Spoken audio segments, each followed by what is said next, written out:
Well, there. Check this out. So you have the good person need, and you have security.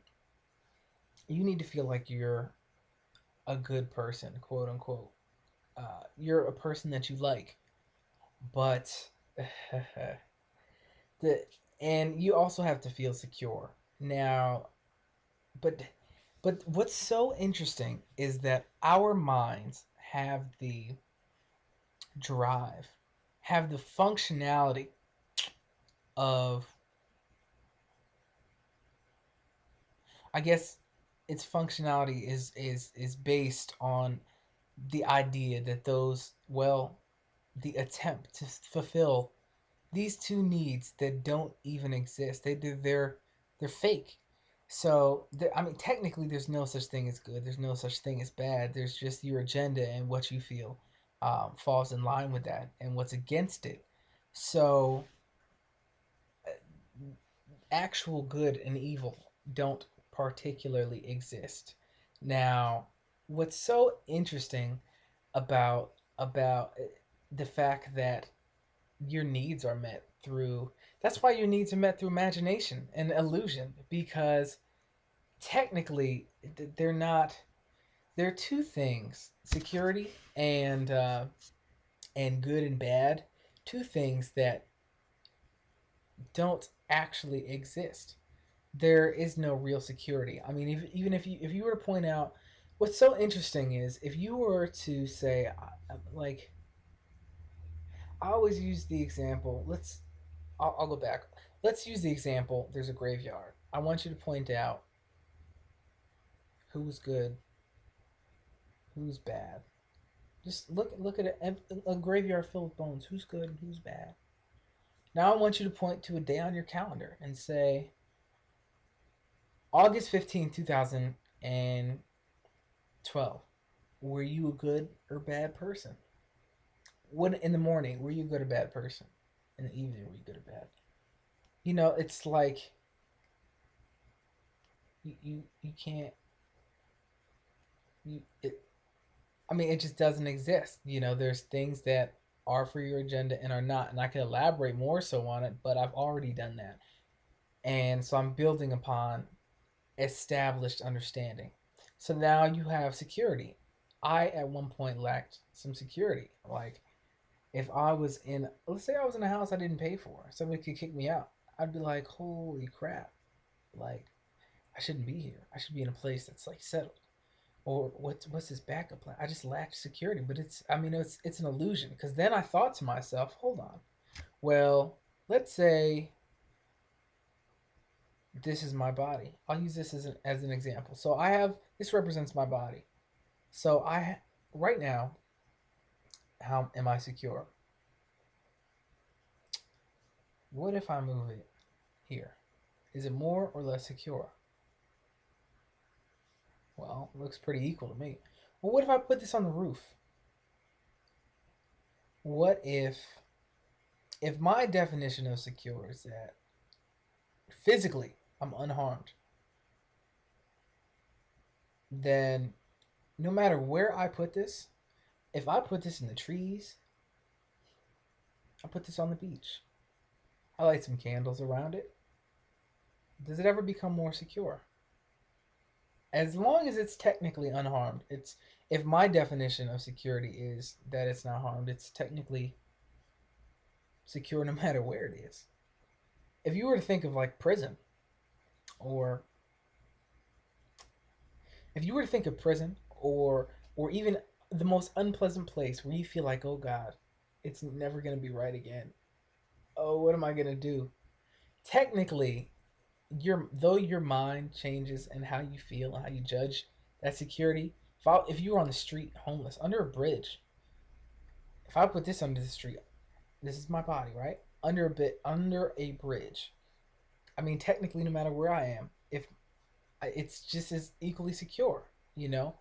But at the same time, it's equally, I guess, not secured.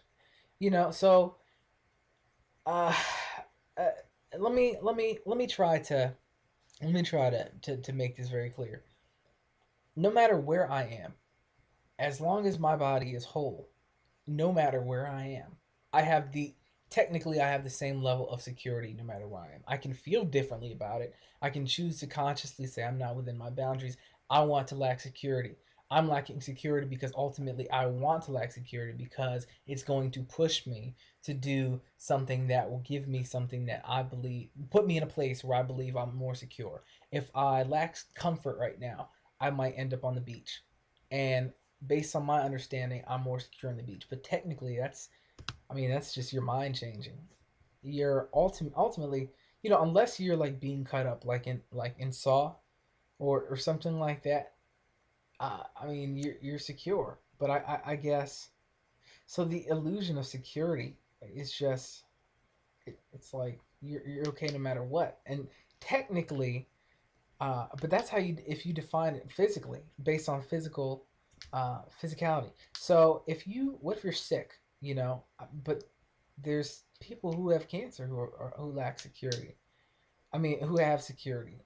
People who are dying who have ultimate security. People who are physically dying, not just internally, but like physically, they're like about to get hit by a train or bus or they know they're about to die and they have security, or people who are committing suicide who feel like security is on its way when they get to heaven or whatever, or so you have it's so interesting because technically, unless I mean, if you're alive, then you're equally secure, no matter where you are, no matter what you're doing, at all times. The only difference in act then it's an illusion it's an illusion that encompasses a concept that I mean, because no matter where, if I secure this in one spot, there's always something that could take it away. There's always something that could change this form. There's always something that could melt this. There's something that could light it on fire, and so no matter if I put this on the moon, it could freeze. If I put this in a locked box somewhere in the universe, technically it could always damage could always come to this, no matter where I put it. And there's always the possibility for that, and there's always the possibility that it just stays the same. And though I physically move this anywhere else, everywhere else, as long as this is intact, it just is. But it can always uh, be destroyed, and it can always there's always the potential for it to be destroyed. So, and there's always the potential for it to be okay. No matter where you can have an aneurysm, So there's all no matter where you are equally secure and not secured. No matter where you are, but it's your perception that matters. But it's so interesting because though the concept exists, it comes down to almost nothing. Security is it's really just it's you pretend. The only way you can have this need met with on a factual basis, no matter where this is, something could happen to it or nothing could happen to it. And from here to here, it's equally secure. So, it's either secure it's just it's never truly secured, but it's always secured. You know what I mean? And it's just it's never truly secure. It's just interesting because you can never truly meet that the need for security truthfully. You can never say I'm ultimately secure, but you can feel fully secure. And it's so interesting because the only way the need can be met is based on imagination. You just have to believe it. You have to say, well, I am. You'd have to imagine that you are, and it's an illusion. You'd have to have the illusion that you're secure because you never really are, but you're never really not. So but this is a need that literally is like one third of the reason why we function is to meet this need, but it can never be met or taken away. And the idea that you are a certain type of person, good or bad, is just, are you meeting your agenda or not? Because if you what's so interesting is, truthfully, and I'll elaborate in case you're unfamiliar with this concept. No matter what you do, you never see anybody through. You never. Nothing that you do is ever about anybody else. It's always about yourself. And so that being said, even selfless acts, it's always selfish. And so, but that means anything that anybody does to you is selfish too. But and so for them to say this is good or this is bad, it's I mean it's really just based on their goals and what they want to use your actions for or their perception of your actions. There's more to it, but just know that it's never personal. And so that being said, I mean, if Timmy calls me good, am I good? No. You know, you're just you're never good and you're never bad. You're just meeting your goals or you're not, or you're meeting other people's goals or you're not. Um, you know, so and that can change with a paradigm shift, a change in mind. She decides, you know, you're not meeting my goals anymore, and now are you a bad person? You know what I mean? I take an apple from you, thank you, because I was addicted to apples. You're helping me with my addiction. Now I changed my mind. I haven't eaten in 2 days, and I think I'm gonna die. Now you did something bad. Are you good or bad? It just it's not true. It's looking for truth in a basis.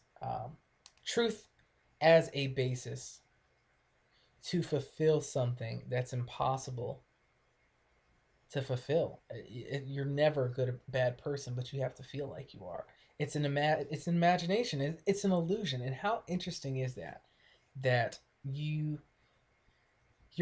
our whole reason for functioning is to look for and find and use as our basis a truth that defines two things that don't exist. That's why there's chaos in the world, man. You just that's why it changes all the time, and no matter what you do, it's all imagined. And how awesome is that, and strange at the same time. It's you have these two needs. The whole reason we do everything, the whole reason we function, the only thing that separates us from inanimate objects is to meet two needs that in all truth actually don't exist. You're never a certain type of person or not. You're just you're just here.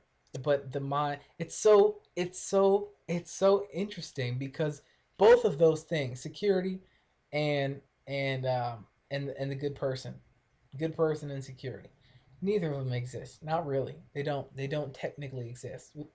You'd have to imagine them. It's so cool. I mean, but it also explains to me why there's chaos and arguments on how to meet them or not, you know, and what to do and to do certain things. There's physical.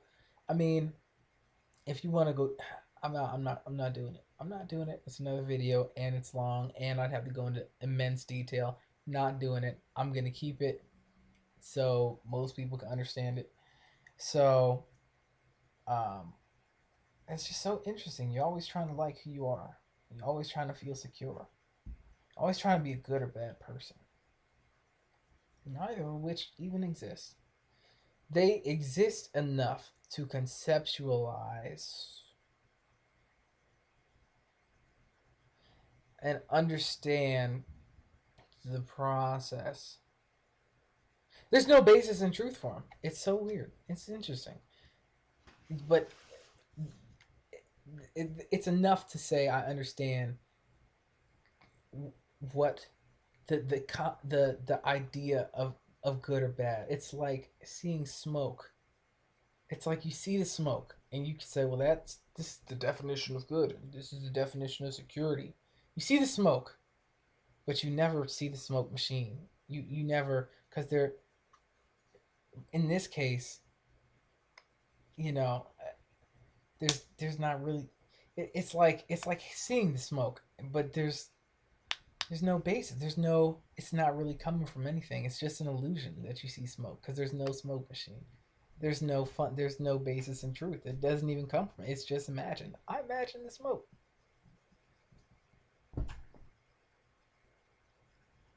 I don't know. It's pretty interesting. It's interesting because it's interesting. All right.